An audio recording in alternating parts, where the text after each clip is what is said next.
안녕하세요. 네, 반갑습니다.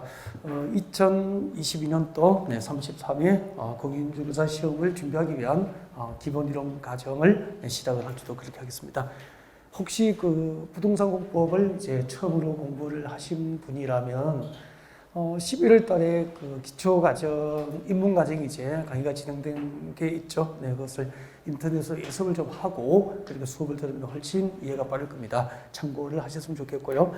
자, 일단은 그 첫 시간이기 때문에 또 처음으로 하시는 분들이 함께 할 수 있도록 공법을 OT해서 간단하게 아주 간단하게 소개할 거예요. OT 과정을 잠깐 소개를 하는 것으로 그렇게 시작을 하겠습니다. 네. 자, 부동산 공법은 그 소수의 전공자가 아니라면은 우리가 학교에서 배워보지 못한 그런 생소한 과목입니다. 그래서 자, 부동산 공법이 무엇일까라고 하는 이야기부터 시작을 하겠습니다. 자, 부동산은 부동산이라는 개념은 다 여러분 알고 있죠. 부동산은 다 알고 있는 개념인데 지금부터 여러분의 그 부동산에 대한 정의는 이제 법적인 개념으로 정의를 해 가셔야 됩니다. 그래서 자, 부동산 공법에서 부동산은 토지하고 그 토지에 정착된 정착물, 대표적으로 건축물을 부동산이다라고 하게 돼요. 그래서 자, 부동산 공법이다라고 하면은 자, 토지에 관한 공법에 해당하는 법률하고 또 건축물을 대상으로 하는 공법에 해당하는 법률. 그래서 토지와 건축물에 관한 공법으로 분류할 수 있는 법률 몇 개를 묶어서 편의상 이름을 이제 부동산 공법이다라고 이름을 붙이게 된 거죠. 자, 그래서 자, 부동산 공법에서 공부하게 될 법률, 자, 여기 6개를 이제 소개를 하고 있습니다. 제일 먼저 토지죠.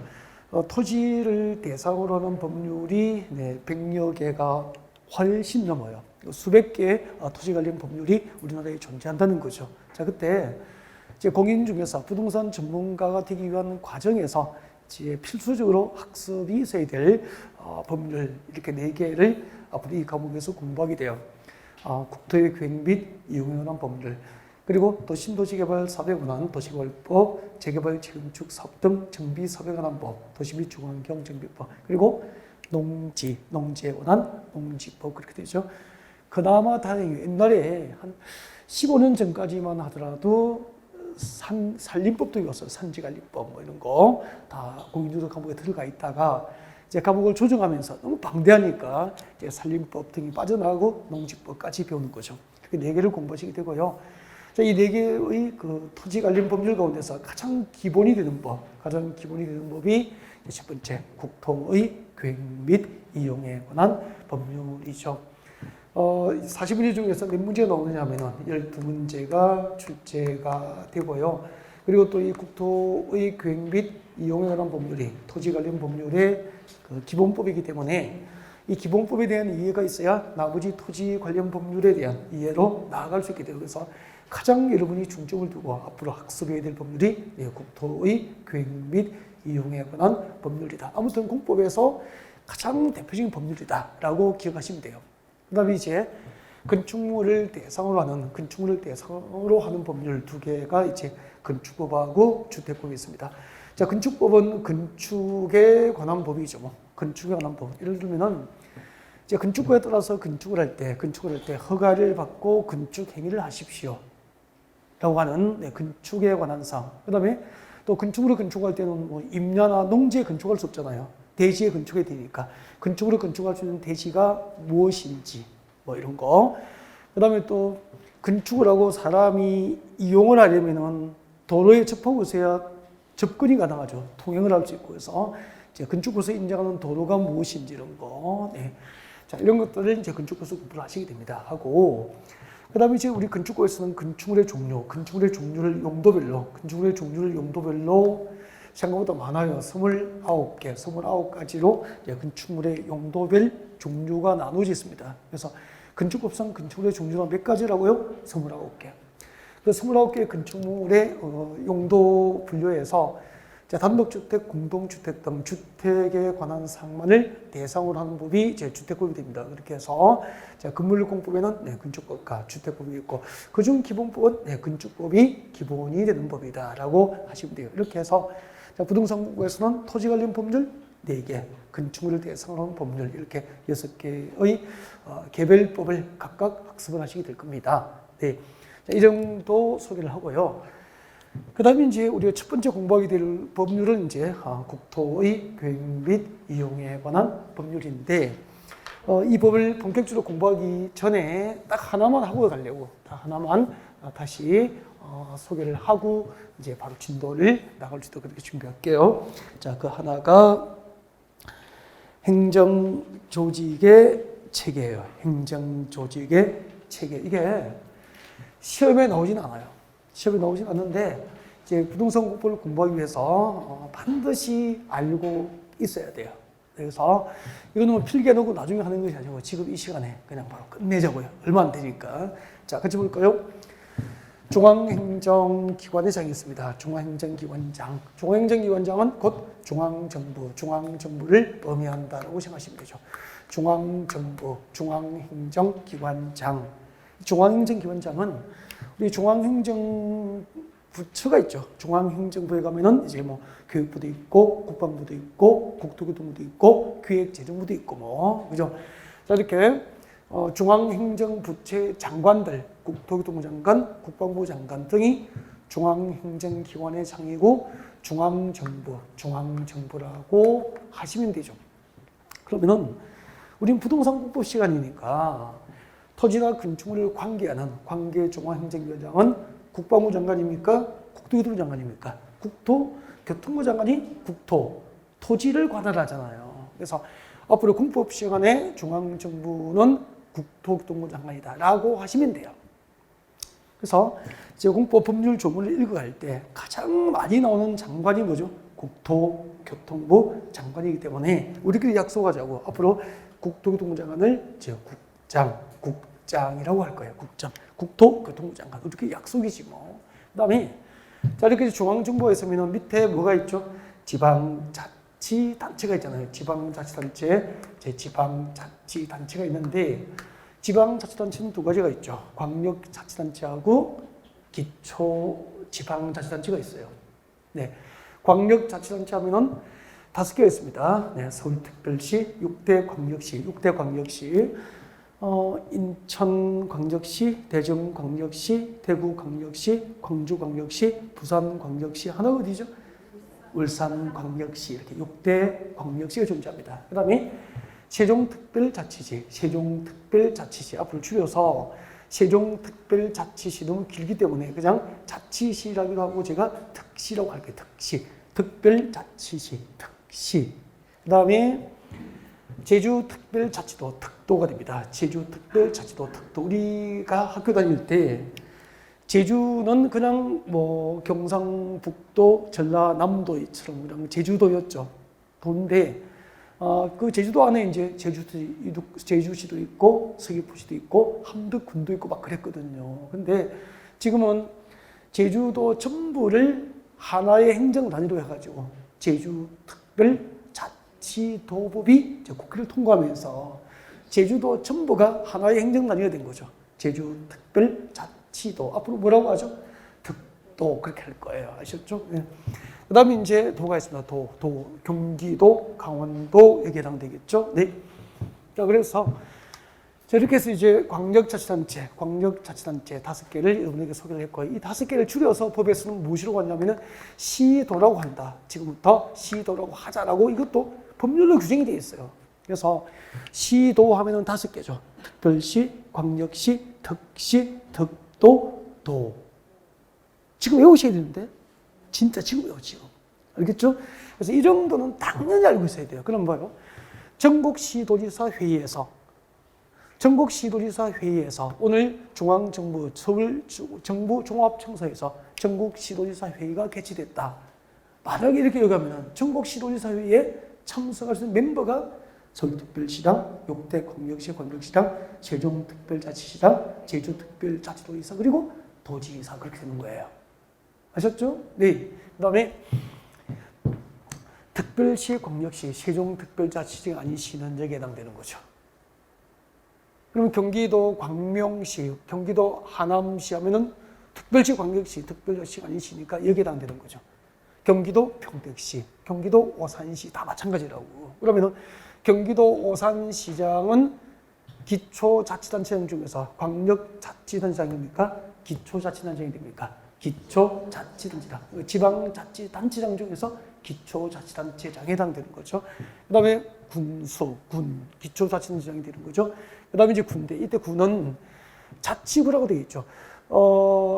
법에 의해서, 법률에 의해서 지방자치단체로서 자치권이 부여되어 있는 구라고 해서 자치구라 그래요. 근데 경기도 성남시에 가면은 분당구가 있죠. 경기도 안산시에 가면 상록구가 있죠. 네. 이런 것은, 자치구가 아니고요. 그냥 행정 편의를 위해서, 네, 두고 있는 구라고 해서 행정구라고 그래요. 행정구. 그래서 행정구는 법적으로 지방자치단체가 아니다는 겁니다. 그래서 지방자치단체는 지방자치단체의 구는 자치구를 의미하게 되고, 바로 쉽게 얘기하면 특별시, 광역시에 있는 구는 자치구가 되는 거죠. 부산광역시 해운대구. 그리고 서울특별시 강남구의 구는 이제 자치구로서 법적으로 기초자치단체가 된다. 그렇게 보시면 되죠. 자, 이렇게 해서 행정조직 체계를 소개를 했고요.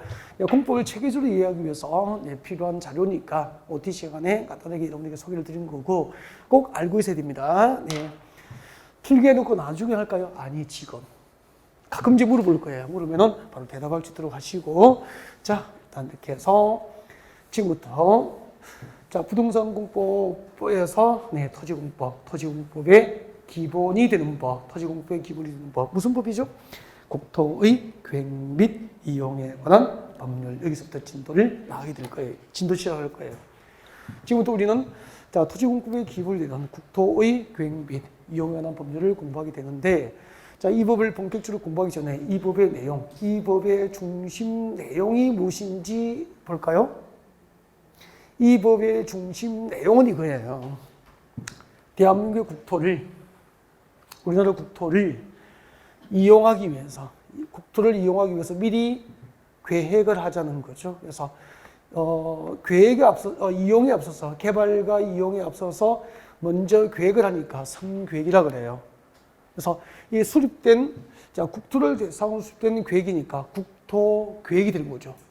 우리나라 국토를 어떻게 개발하고 이용하고 보존할 것인지 먼저 계획을 하고, 이 수립된 국토 계획에 따라서 계획적으로 국토를 이용하고 개발하고 보존하기 위해서 만든 법이 국토의 계획 및 이용에 관한 법률이 됩니다. 그래서 앞으로 약칭해서 이렇게 부를 거예요. 약칭해서, 자, 국토의 계획 및 이용에 관한 법률을 약칭해서 국토 계획에 관한 법이다. 그렇게 해서 국토계획법이다 라고 불러요. 약칭을. 그것도 국회에서 법률로 규정했죠. 이 법을 이하 국토계획법이라고 한다라고 법으로 규정해 두고 있는 거죠. 그래서 국토계획법 하면은 네, 정식 명칭 국토의 계획 및 이용에 관한 법률. 그러면은 이 법의 핵심은 우리나라 국토를 이용하기 위한 국토계획이 이 법의 중심 내용이 됩니다. 그래서 지금부터 자, 이 법에서 공부하게 될 국토계획의 종류, 그리고 그 국토계획이 전체적으로 어떻게 구성되어 있는지 국토계획 체계를 여러분에게 이제 소개를 드리려고 합니다.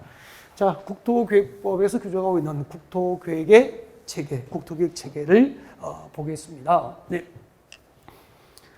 자, 국토계획 체계를 이제부터 여러분에게 소개를 드릴 텐데, 잠깐 이쪽으로 한번 봐주세요. 자, 지금부터 우리는 앞으로 우리가 공부하게 될 국토계획, 국토계획의 종류를 보겠습니다. 자, 우리나라 국토를 개발하기 위한 국토계획에는 어떤 것들이 있을까? 대표적으로 일단 한번 보시죠. 네, 구경하십시오. 제일 위에 광역도시계획이 있습니다. 광역도시계획이 있습니다. 광역도시계획이 있어요. 이 광역도시계획을 수립하는 단위가 있습니다. 광역도시계획을 수립하는 단위를 광역계획권이라고 그러죠. 광역계획권이라고 합니다. 네. 여기도 네, 2021년도에 시험이 나왔죠. 정답을 결정하는 문제가 여기서 나왔죠. 자, 그러면은 제 광역계획권이 무엇일까라고 하는 것부터 시작을 할게요. 자, 광역계획권이 무엇인지 설명을 좀 드릴게요. 여러분 교재 이제 몇 페이지에 오시느냐 하면은 지금부터 이제 교재 진도를 이제 본격적으로 나갈 거예요. 자, 여러분 교재 32페이지? 32페이지 봐봐요. 네.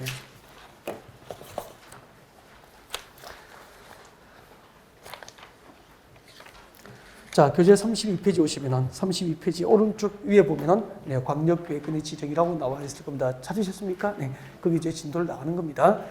자, 그러면 이제 광역계획이 무엇일까라고 하는 이야기를 시작하겠습니다. 잠깐만요. 지금부터 이제 광역계획이 무엇인지 제가 설명을 할 때 이제 광역이 무엇인지부터 말씀드릴 거예요.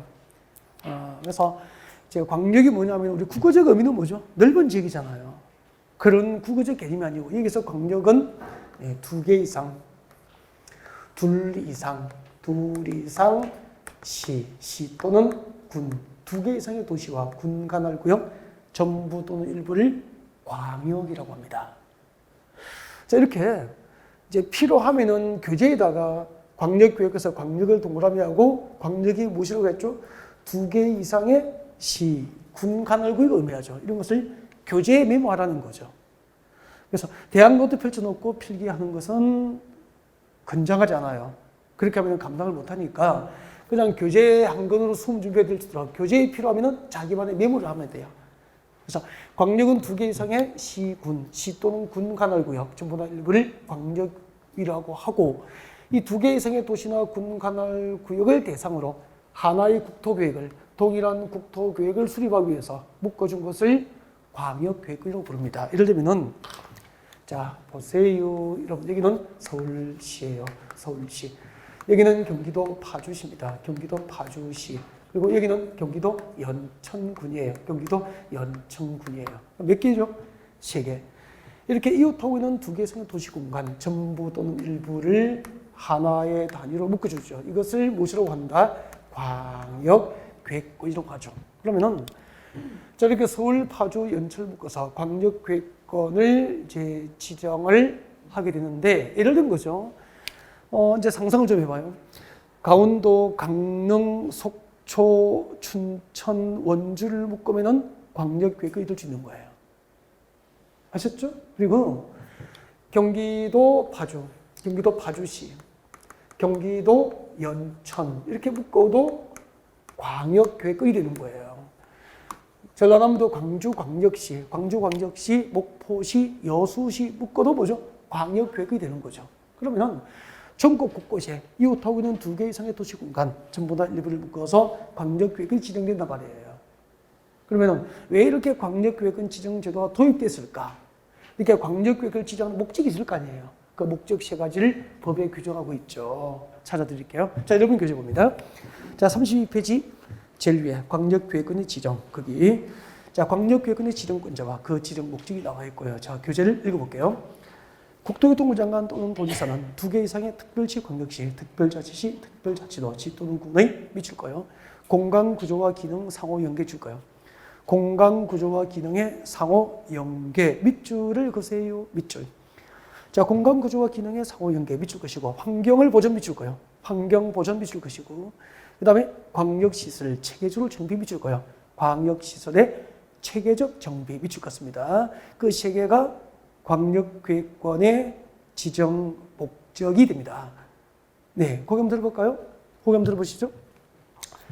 서울, 파주, 연천의 도시공간구조, 도시공간구조와 도시기능을 분리합니까? 상호 연계시킵니까? 상호 연계시키고 그 다음에 자, 서울, 파주, 연천이 이제 공동으로 환경을 함께 보존하고 그리고 여기에 서울, 파주, 연천을 이어주는 연결해주는 도로가 있을까 없을까? 당연히 도로로 연결되어 있겠죠.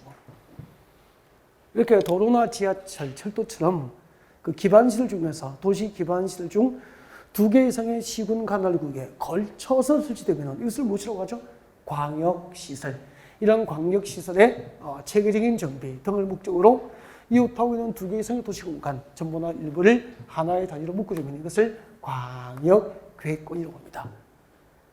2개 이상의 도시와 군 관할구역을 대상으로 도시의 공간구조와 기능을 상호 연계시키고 환경을 함께 보존하고 그리고 이 지역을 대상으로 설계된 도로, 지하철, 철도 등 도시 광역시설을 체계적으로 정비할 목적으로 이웃하고 있는 두 개의 생활 도시 공간 전부 또는 일부를 하나의 단위로 묶어서 광역계획을 지정한다 그런 뜻입니다.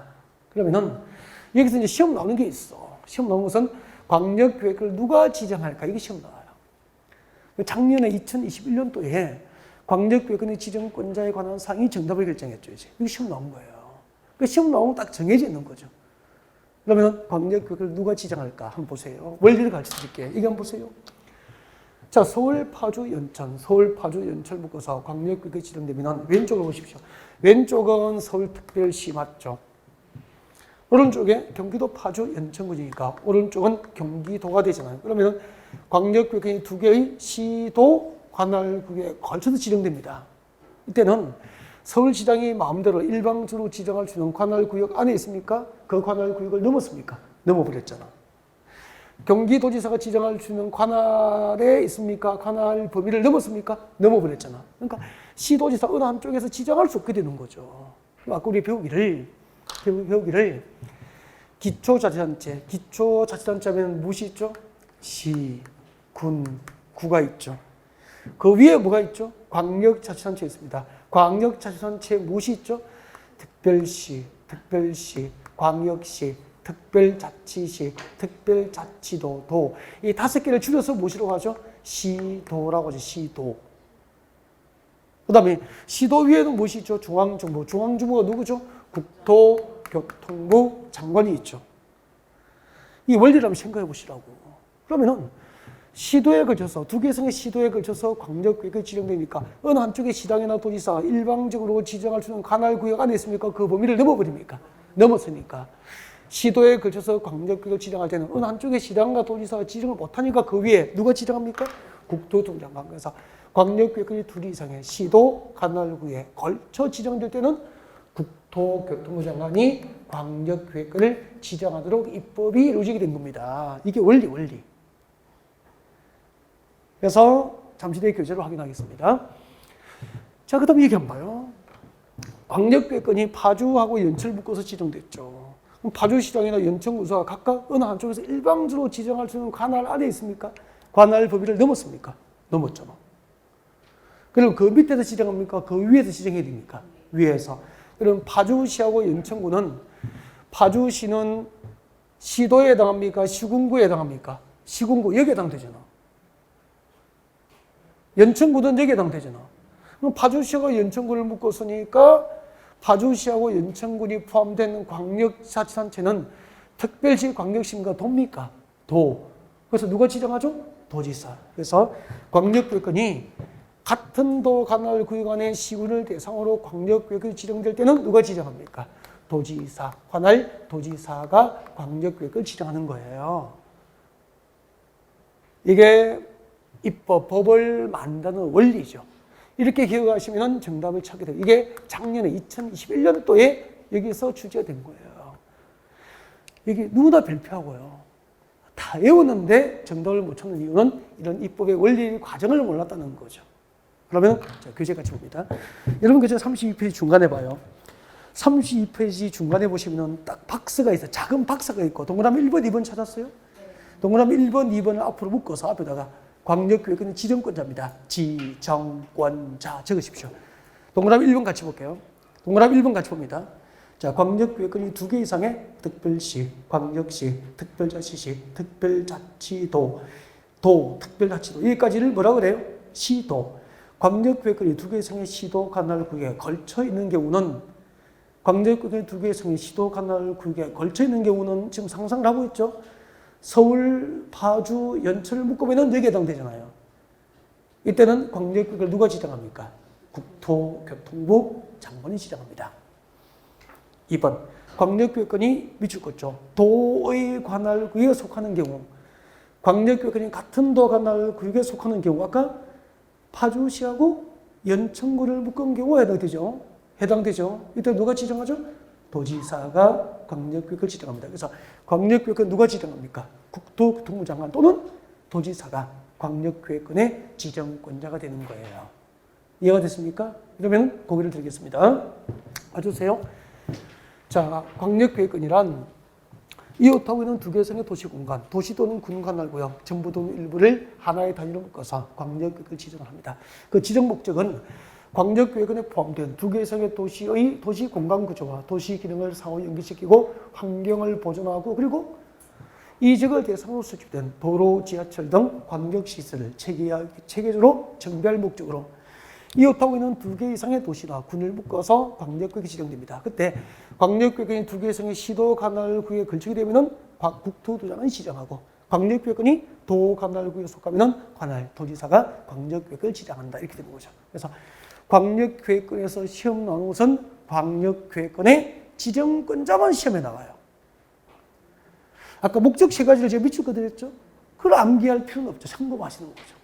이와 같은 목적으로 이웃하고 있는 두 개성의 도시와 군을 묶어서 광역계획을 지정한다라고 해드린 거예요. 네. 자, 광역계획의 지정권자였죠. 그 다음에 제를 봐요. 자, 이렇게 이제 광역계획을 지정되면은 이 지정된 광역계획권 단위로 장기적인 개발계획, 국토계획이 준비되는 거예요. 이렇게 지정된 광역계획권의 장기적인 발전 방향을 제시하기 위한 국토계획이 뭐죠? 광역, 도시, 계획이 되는 거예요. 그러면은 물어보겠습니다. 광역계획권의 지정이 먼저입니까? 광역도시계획의 수립이 먼저입니까? 광역계획권의 지정이 먼저죠? 자, 그러면은 제가 시험 문제를 낼게요. 시험 문제 이렇게 나오니까 잘 듣고 대답합니다. 잘 듣고 O와 X로 판단하고 입모양을 저에게 보여드려야 돼. 마스크 하고 있어도 다 볼 수 있어요. 자, 시작합니다. 광역도시계획에는 광역계획은 지정에 관한 사항이 포함되어야 한다. O 묻겠습니까? 광역도시계획에는 광역계획권 지정에 관한 사항이 포함되어야 한다. O X? X죠. 광역도시계획에 의해서 광역계획권이 지정되는 게 아니고 광역계획권의 지정이 있어야 그 지역을 장기적으로 어떻게 개발할지 광역도시계획이 나중에 수립되는 것이기 때문에 광역도시계획 내용에는 광역계획권 지정에 관한 사항이 포함될 수 있어 없어? 없다 이 말이에요. 시험에 이렇게 나오는 거예요. 더 간단히 하면은 광역도시계획의 수립이 먼저입니까? 광역계획의 지정이 먼저입니까? 광역계획의 지정이 먼저이기 때문에 애가 엄마고 애가 아이예요. 엄마가 아이를 낳지 아이가 엄마를 낳지 못하는 거와 똑같아 이 말이에요. 순서를 따지면은 시험 문제가 그렇게 나온다고. 광역도시계획에는 광역계획권 지정에 관한 사항이 포함되어야 한다. O 묻겠습니까? X가 되는 거잖아. 그러니까 집중하고 가만히 듣지 않으면 이런 문제가 나오면 거의 답을 못 찾는 거죠. 암기 위주로는 공부하니까. 그 다음에 봐요. 그 다음에 아무튼 우리나라 국도 중에서 광역계획권을 단위로 지정된 것은 광역도시계획은 행정계획이 있다. 그 다음에 두 번째 봅니다. 자, 이 광역도시계획 밑에 아래에 한 개의 도시나 군 단위로 국토가 계획됩니다. 그것을 도시군 계획이라고 합니다. 여기 잘 보세요. 자, 도시군 계획이란 하나의 도시와 군 관할 구역 단위로 수립하는 국토계획을 도시군 계획이라고 하는 거죠. 그러면은 그럼 서울특별시는 군입니까? 도시입니까? 서울은 하나의 도시가 되잖아요. 서울시는 서울시 관할 구역 단위로 서울시 도시 계획이 있는 거죠. 경기도 평택시는 평택시 관할 구역 단위로 평택시 도시 계획이 있는 거예요. 그 다음에 강원도 평창군은 평창군 관할 구역 단위로 평창군 군 계획이 있는 거죠. 경기도 연천군은 연천군 관할 구역 단위로 연천군 군 계획이 있는 거죠. 이렇게 도시가 수립하는 계획, 도시계획, 군 단위로 수립하는 군계획, 합하여 무슨 계획이죠? 도시군 계획이라고 한다 이 말이에요. 대한민국에 있는 모든 도시는 그 도시 단위로 도시계획이 있고요. 대한민국에 있는 모든 군은 관할 구역 단위로 군계획이 있고 그것을 도시군 계획이라고 하는 거죠. 됐죠? 그 다음에 그 도시군 계획에는 두 가지가 있습니다. 도시군 계획에는 두 가지가 있는데 하나는 도시지역과 군지역의 장기적인 발전 방향을 제시하는 도시군 기본계획이 있는 거죠. 도시군 기본계획은 도시와 군 관할 구역, 도시와 군 관할 구역을 대상으로 기본적인 도시 공간 구조, 그리고 도시와 군 관할 구역을 대상으로 장기적인 발전 방향을 제시하는 계획이에요. 그러면은 서울시 도시군 기본계획에 의해서 서울시 도시군 기본계획에 의해서 서울이라고 하는 도시가 10년, 20년 이후에 어떻게 개발되고 발전할 것인지를 정한 계획이 서울시 도시군 기본계획이 되는 거죠. 이렇게 광역도시계획과 도시군 기본계획에서 장기적인 발전 방향과 목표를 제시하면은 그게 부합될 수 있도록 도시지역과 도시지역과 군지역을 관리하기 위해서 수립하는 행정계획을 도시군 관리계획이라고 합니다. 도시군 관리계획이라고 하죠. 네. 자, 이 도시군 관리계획과 도시군 기본계획을 합하여 무슨 계획이라고 하죠? 국토계획법상 도시군 계획이라고 하는 거죠. 여러분, 지금 우리가 공부하는 법이 무슨 법이죠? 국토계획법. 국토계획법상 도시군 계획에는 도시군 기본계획과 도시군 관리계획이 있다 이 말이에요. 그럼 이제 시험 문제도 이렇게 나옵니다. 또 여기 주목하고 집중하고 정답을 대답합니다. 자, 국토계획법상 도시군 계획에는 광역도시계획이 포함된다. 오, 믿겠습니까? X잖아. 광역도시계획은 이 법상 도시군 계획이 아니에요. 이 법상 도시군 계획은 뭐죠? 도시군 기본계획과 도시군 관리계획을 말하는 거죠. 사람을 성별로 분류하면은 남자 사람하고 여자 사람과 남자 사람 합하여 사람이 하는 거지.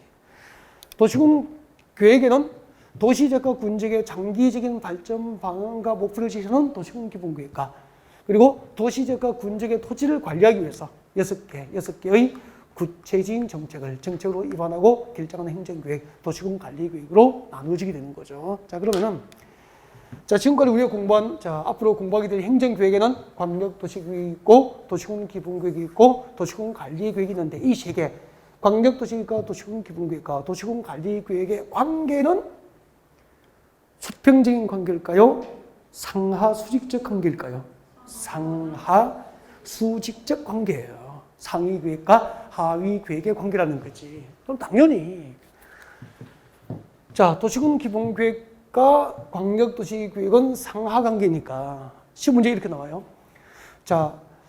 광역도시계획, 도시군 기본계획 내용이 광역도시계획 내용과 상충하는 경우, 상호 충돌한다 이 말이에요. 도시군 기본계획 내용이 광역도시계획 내용과 상충할 경우에는 도시군 기본계획이 우선한다. 오, 믿겠습니까? X. 상위 계획과 하위 계획이 충돌하면 무엇이 우선합니까?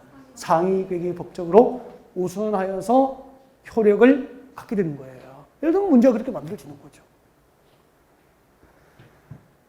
도시군 기본계획은 상위 계획이잖아요. 도시군 관리계획 위에 있잖아요. 도시군 기본계획은 도시군 관리계획 수립의 지침이 되는 행정계획이다. 상위 계획은 하위 계획 수립의 지침이 되는 행정계획이다. 오, 믿겠습니까? 오. 또 그렇게 문제가 만들어지는 거죠. 그래서 지금 앞으로 공부하게 될 광역도시계획과 도시군 기본계획과 도시군 관리계획이 있다는 걸 보여드리는 거고, 이 도시군 관리계획 안에 또 들어있어요. 이 도시군 관리계획 안에 무슨 계획이 있느냐면은 잠시 뒤에 보게 될 거예요. 지구 단위 계획이 있고요. 지구 단위 계획이 있고요. 그 다음에 입지 규제, 최소 구역, 입지 규제 최소 구역 계획이 있어요. 그러면 지구 단위 계획과 입지 규제 최소 구역 계획, 지구 단위 계획과 입지 규제 최소 구역 계획도 도시군 기본계획입니까? 도시군 관리계획의 일종입니까? 도시군 관리계획의 일종. 도시군 관리계획에 해당하는 거예요. 앞으로 우리가 공부하게 될 행정계획의 종류, 광역도시계획과 도시군 기본계획과 도시군 관리계획과 그리고 지구단위계획과 입지규제 최소구역 계획을 보셨고요. 이것들을 하나씩 이제 앞으로 한 달 정도 꾸준히 강의 시간에 풀어가면서 공부를 하시게 되는 거죠. 앞으로 공부하게 될 행정계획의 체계, 종류와 그 전체적인 구성, 체계를 이제 잠깐 보신 거고, 자, 그러면은, 네. 자, 다시. 자, 광역계획권이었습니다. 아까 광역계획권은 이렇게 공부했잖아요. 광역계획권은, 가장 중요한 게 무엇이라고 그랬죠? 지정권자. 이게 정답 결정하다고 그랬죠. 그죠? 광역국회 둘 이상의 특별시, 광역시, 특별자치시, 특별자치도, 특별자치시도 또는 특별자치도, 특별시부터 특별자치도까지 5개를 뭐라고 그러죠? 시도. 광역국회는 시도, 관할구에 걸친 경우에는 누가 지정하죠? 국토교통장관. 광역구역권이 도, 관할구에 속할 경우 광역구역권 누가 지정하죠? 도지사. 여기까지 이제 광역구역권에 대한 설명이었고요. 그 다음에 이제 자, 이렇게 이제 광역계획권이 지정되면은 그 지정된 광역계획권의 장기적인 발전 방향을 제시하는 계획이 뭐죠? 광역도시계획입니다. 그래서 지금부터 이제 진도는 광역도시계획, 광역도시계획으로 진도를 준비할 거예요. 네. 자, 여러분 교재는 몇 페이지 보시느냐면은 33페이지 보시면 되죠. 여러분 교재 33페이지예요. 여러분 교재 33페이지. 33페이지 펼쳐놓고 제가 지금 강의를 진행하면서 교재를 전부 수업합니까? 띄엄띄엄 하고 있습니까? 시험 나올 것만. 그럼 이제 참고 한번 봐요. 31페이지 봐봐요. 교재 31페이지 봐봐요. 31페이지 오십시오. 31페이지 보면은 행정계획이 소개되어 있죠.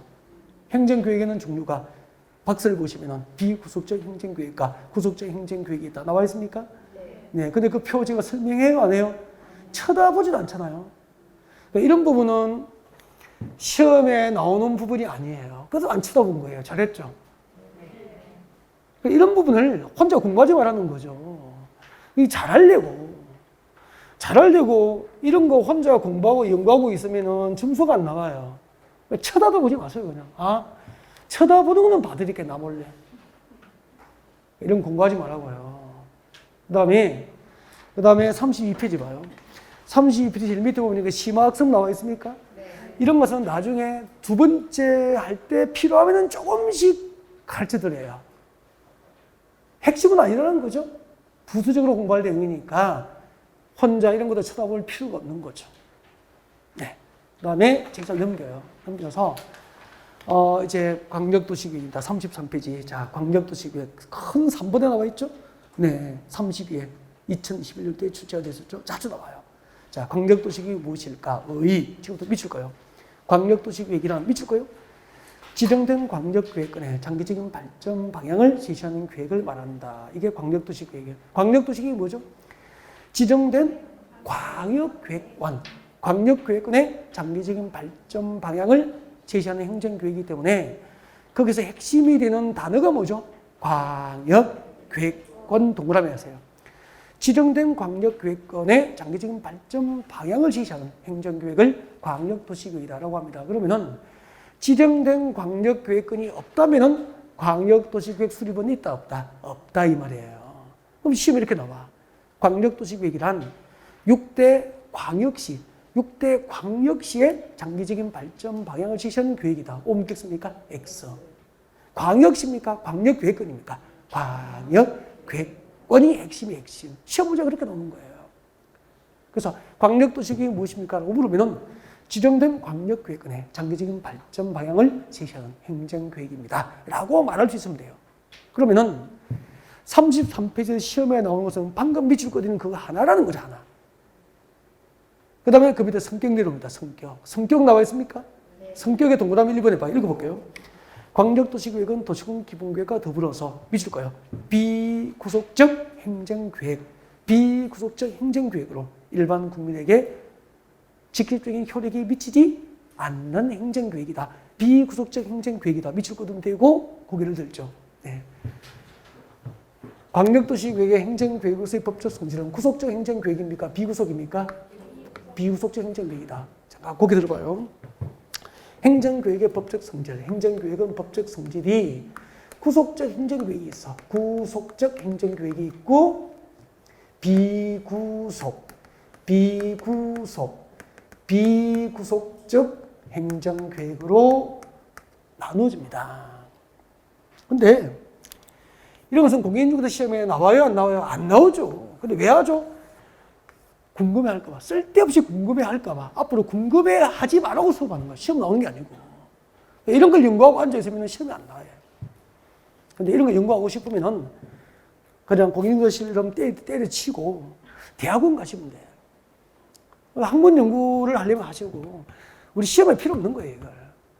그래서 앞으로 필요 없으니까 고민하지 말라고 잠깐 이야기를 할게요. 행정계획의 법적 성질을 나눌 때 그 행정계획이 일반 국민을 법적으로 구속하는 법적 구속력이 있으면은, 국민을 구속하는 법적 구속력이 있으면은 구속적 행정계획이라고 하는 거야. 일반 국민을 구속하는 법적 구속력이 없으면은 구속적 행정계획입니까? 비구속적 행정계획입니까? 그것을 국민을 구속하는 법적 구속력이 없으면은 비구속적 행정계획이라고 하는 거죠. 그러면은 광역도시계획과 도시군기본계획은 왜 국민을 구속하는 법적 구속력이 없을까? 그 이유는 이거죠. 조금 전에 한번 봐요. 광역도시계획은 지정된 광역계획권 단위로 장기적인 발전 방향을 제시하는 거야. 서울, 파주, 연천을 하나의 단위로 묶어서 이 지역을 10년, 20년 이후에 어떤 방향으로 개발할 건지 방향만 제시하는 거야. 이건 구체적입니까? 추상적입니까? 추상적이죠. 서울, 파주를 묶어서 이 지역을, 이 넓은 지역을 장기적으로 이런 방향으로 발전을 시킬 거야. 라고 방향만 제시하는 거야. 어떤 구체적인 정책을 입안하고 결정하는 행정계획이 아닌 거예요. 그래서 이 지역을 대상으로 광역도시계획이 수립되더라도 그 수립되는 광역도시계획에 의해서 이 지역의 토지 위에 건축행위를 할 수 없도록 법적인 규제를 받아 안 받아? 안 받는 거야. 그래서 토지 소유자, 일반 국민의 재산권 행사를 규제하는 법적 구속력이 있다 없다? 없다. 그래서 비구속적 행정계획이라고 그래. 잠깐만. 도시군 기본계획은 도시와 군 단위로, 도시와 군 관할구역 단위로 장기적인 발전 방향과 목표를 제시하는 거야. 구체적입니까? 추상적입니까? 추상적이잖아. 그래서 장기 정책 계획은 전부 일반 국민을 구성하는 법적 수능이 없는 거야. 그러니까 서울시 도시군 기본계획에 의해서 서울시의 토지 소유자가 건축을 못하도록 법적 규제를 당하는 경우는 없다 이 말이야. 일반 국민을 때리지 않은 행정계획이라고 보시면 돼요. 일반 국민을 규제하지 않는 행정계획을 비구속적이라고 하는 거야. 참 쓸데없는 얘기를 하고 있죠. 그래서 앞으로 연구하지 말라고 이야기해 드리는 거라고. 이런 거 시험 나오지 않는다 이 말이야. 이런 것을 외우면 안 돼. 광역도시계획 비구속적 행정계획 이런 거 안 배우고 있으면 안 된다는 거죠. 쓸데없이 고민하지 말라고 말씀드린 거예요. 참고만 하시면 된다고. 이런 거 시험 나오던 시대는 다 끝났어. 그 다음에 광역도시계획이 무엇인지를 설명했죠. 그리고 내려와요. 33페이지 제일 밑에. 광역도시계획의 내용이 나와 있습니까? 광역도시계획에 포함되어야 할 내용. 광역도시계획에 포함되어야 할 내용이 박스 안에 몇 개 들어있습니까? 책 안 보고 계세요?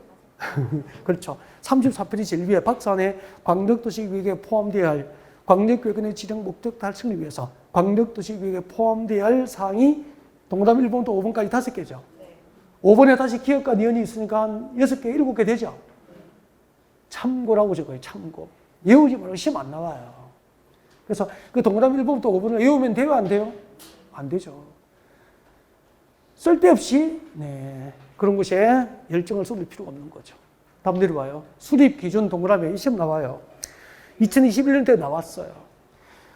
줄 거요. 국토교통부 장관은 광역도시계획의 수립 기준 동그라미, 수립 기준을 정할 때까지만 줄 거예요. 물어볼게요. 광역도시계획 수립 기준은 누가 정합니까? 국장. 광역도시계획의 수립 기준을 누가 정하죠? 국토교통부 장관. 광역도시계획이 광역도시계획 수립 기준, 국토교통부 장관이 광역도시계획 수립 기준을 정할 때는 다음 사항을 고려해라. 국토교통부 장관이 광역도시계획 수립 기준을 정할 때 고려를 해야 될 사항이 몇 개 있죠? 6개. 그럼 여러분이 국토교통부 장관이 아니죠? 국토교통부 장관이 수립할 때 고려를 해야 될 사항을 여러분이 외울 필요는 없잖아. 주제는 게. 시험도 안 나오는데. 이런 것도 손대지 않는 거야. 그래서 딱 하나만 외우면 돼. 앞으로 이렇게 하십시오. 공법 시간에 보세요. 이게 나온다. 계속 나와, 이게. 수립, 기준, 계속 나와요. 광역도시계획 수립 기준, 도시군 기본계획 수립 기준, 도시군 관리계획 수립 기준, 지구단위계획 수립 기준. 그러니까 이 기준은 앞으로 공식처럼 기억합니다. 누가 정하죠? 국장. 국토교통장이 정한다. 왜냐하면 기준은 전국이 공통 정해되거든. 아니, 제주도에서 공인중개사 시험을 볼 때는 과목당 최저 30점 이상을 넘으면서 평균이 전과목 평균이 60점 이상이면 공인중개사 시험에 합격합니다. 제주도는 과목 과락이 몇 점이라고요? 40점인데 제주도는 30점 이상이고 전체 평균이 50점 이상이면 제주도는 합격하는 거야. 그런데 서울 경기는 과목당 40점 이상이면서 최저 점수 40점 이상이면서 전체 평균이 60점 이상이 되는 거야. 기준이 제주도하고 서울 경기하고 다르면은 되겠어요, 안 되겠어요? 안 되겠죠. 이제 기준이 그렇게 제주도가 낮으면은 우리는 제주 1년 살기 하러 가야 되는 거야. 기준이 전국적으로 같아야 되겠죠. 그래서 중앙정부가 정하는 거예요, 기준은. 그렇게 생각하시면 돼요. 그래서 앞으로 광역도시계획 수립 기준, 도시군 기본계획 수립 기준, 도시군 관리계획 수립 기준, 지구단위계획 수립 기준, 기준 나오면 따로 외울 거 없어. 공식적으로 기준은 국장이 정한 것. 됐죠? 그 다음에 이럽니다. 광역도시계획의 수립이 나와 있습니다. 4번. 34페이지 큰 4번에 광역도시계획 수립 뒤에다 적으세요. 절차. 광역도시계획의 수립 절차예요. 광역도시계획 수립 절차. 잠깐만. 절차는 순서를 말하는 거 맞죠? 순서를 말하려면 절차가 한 개입니까? 두 개 이상 있어야 됩니까? 두 개 이상. 목차를 돌려, 목차를. 그래서 책을, 앞으로 교재를 볼 때 봐요. 고개 숙이고 교재에 책을, 목을 붙여서 이렇게, 눈을 붙여서 이렇게 공부를 하는 게 아니고 좀 넓게 보세요. 넓게, 이렇게. 넓게. 교재를. 그래서 이렇게 보셔야 돼요. 광역도시계획 수립한 절차가 떠올라야 돼요. 목차가. 순서가. 그래서 그 순서 세 가지를 찾아드릴게요. 34페이지 광역도시계획 수립할 때는 제일 먼저 기초조사를 합니다. 1번에 광역도시계획 수립을 위한 기초조사 나와 있습니까? 기초조사를 동그라미 해요. 기초조사를 크게 동그라미 해요. 교재 아끼지 말고 동그라미 하세요. 책 좀 넘기세요. 36페이지입니다. 36페이지 오시면은 36페이지 2페이지 확인하시고 2번에 큰 2번에 공청회 개최 찾으셨습니까? 공청회 개최 동그라미예요. 광역도시계획 수립할 때 두 번째 뭐 해야 되죠? 공청회를 개최해서 주민과 이제 관계 전문가로부터 의견을 들어봐야 됩니다. 그 다음에 책장 넘겨요. 37페이지. 37페이지 맨 위에 3번에 지방자치단체 동그라미, 지방의회 동그라미, 지방자치단체와 지방의회 의견을 들어야 한다. 동그라미 아시죠? 의견 청취 동그라미 아시죠? 그럼 몇 단계 되죠? 3단계. 그래서 고개를 들어봅니다. 고개 들어보세요. 광역도시계획을 수립하는 절차입니다. 광역도시계획 수립 절차. 광역도시계획을 수립하는 절차입니다. 자, 광역도시계획을 수립할 때는 제일 먼저 뭐 하죠? 기초조사입니다. 기초조사를 합니다. 기초조사. 두 번째, 광역도시계획 수립할 때는 뭐 하죠? 공청회를 개최합니다. 공청회. 그 다음에 세 번째는 관계되는 지방자치단체와 지방의회죠. 지방자치단체와 지방의회 등으로부터 광역도시계획 내용에 관하여 의견을 들어봐야 됩니다. 몇 단계죠? 세 단계. 그러니까 광역도시계획 수립 절차 이 세 단계 목차를 먼저 읽어야 돼. 이게 순서예요, 순서. 그런데 교재를 보면은 기초조사 뒤에 살이 막 붙어 있죠.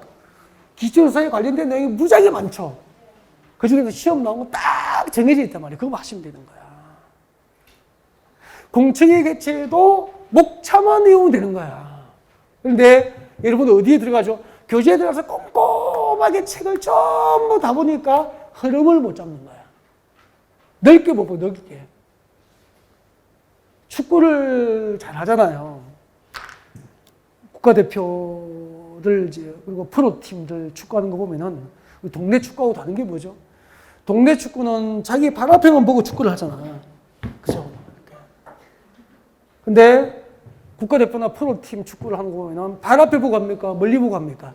축구장 전체를 보고 읽어내면서 패스가 이루어지고 멀리 봐요.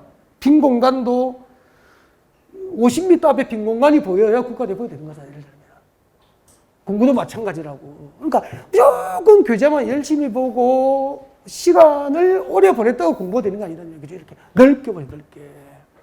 그 다음에 기출에서 시험 나오는 거 딱 몇 개만, 공청에서 시험 나오는 거 몇 개만, 이거 시험 안 나오거든. 그 절차만 기억하면 끝난 거잖아. 간단하죠, 시험이. 열심히 하자. 단, 무조건 열심히 하지 말고 효율적인 방법으로 열심히 하면은 1년 만에 합격할 수 있다는 거죠.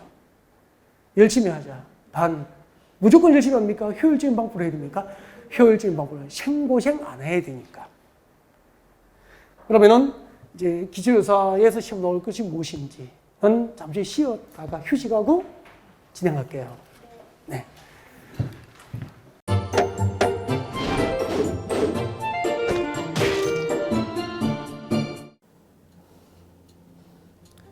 안녕하세요.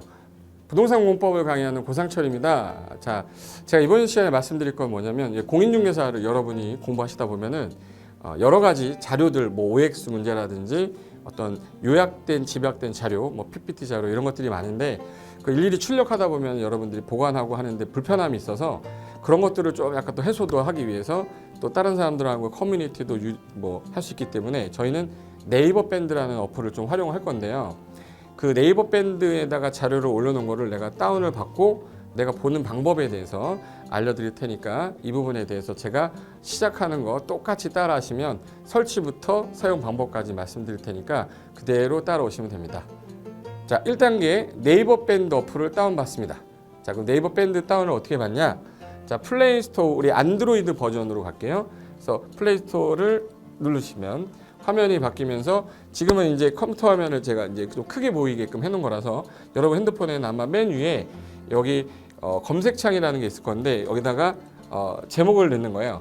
제목을 뭐라고 쓰냐면 네이버 밴드 아니면 밴드 이렇게 쳐도 돼요. 밴드 치면 제일 상단에 나오죠. 그래서 이제 네이버 요 밴드가 요 초록 색깔 바탕에 B자예요. 밴드. 그래서 이제 여러분은 설치 누르시면 됩니다. 자, 2단계 그럼 네이버 밴드를 일단 들어가셔야 돼요. 들어가서 검색하기 전에 밴드 어플을 누르면 위측 상단에 이 돋보기 모양이 있을 거예요. 이 돋보기 모양을 누르기 전에 우리가 이제 검색을 해야 되잖아요. 누르시면 검색 컨트롤 가요. 여기다가 우리 공수모라고 치면 돼요. 공수모 치고 엔터 치면 이제 그동안 이제 우리 공수모 관련된 게 나올 건데 제일 상단에 있을 겁니다. 그래서 여기 네이버 33개가 밴드가 나왔는데 그 중에 여기가 1등이죠. 자, 그럼 이제 3단계 해당 공수모 밴드로 들어갔습니다. 그럼 들어가시게 되면 가장 첫 화면에 공인중개사 수험생 모임이거든요. 원래 그 수험생들만 위한 모임이기 때문에 시험 정보하고요. 어떤 자료들이 있어요. 뭐 OX 문제, 뭐 오지선다 문제, 그리고 이제 요약된 자료들 그런 거 공부할 수 있는 활용하는 어떤 밴드고요. 이 강의와 관련된 어떤 특강이 있다거나 할 때 공지사항 같은 거 그리고 지속적으로 교수님들께서 자료를 올려드릴 거기 때문에 요 관련된 자료 관련된 거 어떤 거 있는지 잠깐만 한번 보겠습니다.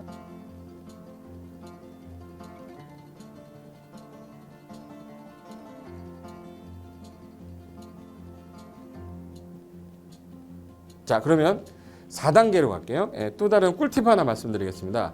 모바일 1일 학습이라는 건데 핸드폰으로도 내가 하루에 짬을 내는 시간, 예를 들어서 전철을 타거나 버스를 탄다거나 화장실을 간다거나 할 때 1일 그 공부 학습 방법을 알려드릴 건데요. 메인 화면에서 위로 좀 올라가면은 모바일 1일 학습이라고 나올 거예요. 여기 있습니다. 모바일 1일 학습이라고 해서 시험 과목에 따른 문제가 나올 거예요. 그러면 여기를 올리시면은 여러분이 이제 그 시간 안에 이 문제에 대한 것을 읽어본 다음에 여기서 정답과 해설은 바로 보여지면 이거는 암기가 돼버리기 때문에 정답 해설은 맨 밑에 안 보이게 숨겨놨어요. 그래서 현재 밑으로 쭉 내리면 인지에 가서 쭉 내리면 요때 답이 나와요.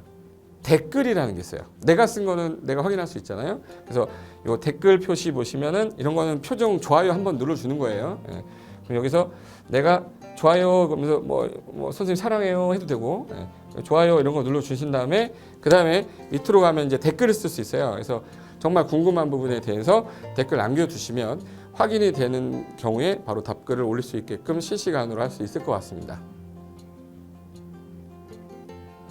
자, 지금까지 과정과 같이 공수모 밴드예요. 공인중개사 수험생 모임 밴드를 추려서 우리 공수모 밴드라고 하는데, 이렇게 가입하시면 여러 가지 자료들 업데이트되는 거, 개정되는 부분 신속하게 받아들일 수 있기 때문에 아마 여러분 학습하는데 도움이 많이 될 겁니다. 그래서 꼭 가입하셔서 좋은 자료도 받고 매일매일 학습하시면서 도움 되셨으면 좋겠고요. 자, 여러분의 합격을 진심으로 기원하겠습니다.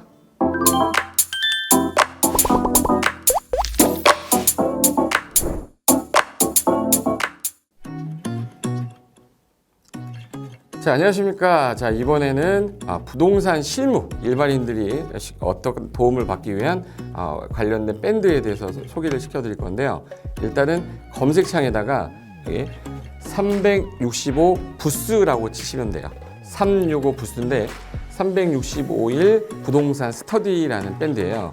네이버 밴드인데 365 부동산 스터디라는 밴드 일단 이거 클릭하시면 현재는 이제 4만 명 정도 되는 밴드인데요.